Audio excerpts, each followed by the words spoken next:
Ang bawat paggising natin sa umaga ay isang napakagandang biyaya, kaya dapat lagi tayong nagpapasalamat sa bawat araw na ibinibigay ng Diyos sa atin.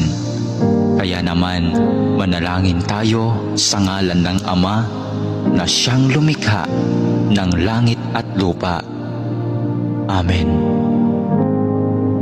Ama naming makapangyarihan sa lahat, maraming salamat po sapagkat ginising mo ako ngayong umaga.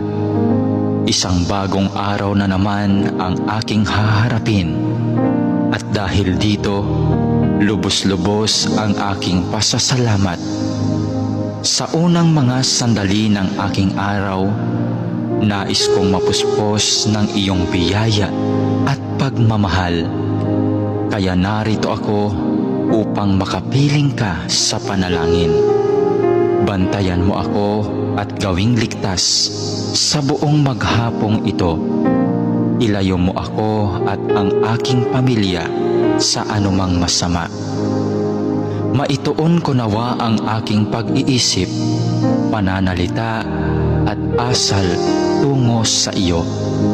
Nawa maging kalugod-lugod sa iyo ang lahat ng aking gagawin sa araw na ito.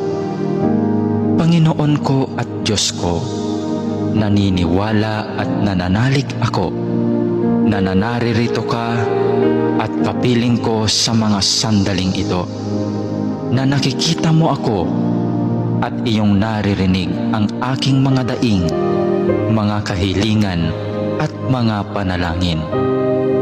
Kaya naman, Panginoon, ngayong umaga, sa iyong presensya at pagdamay mo ako kumakapit upang maharap ko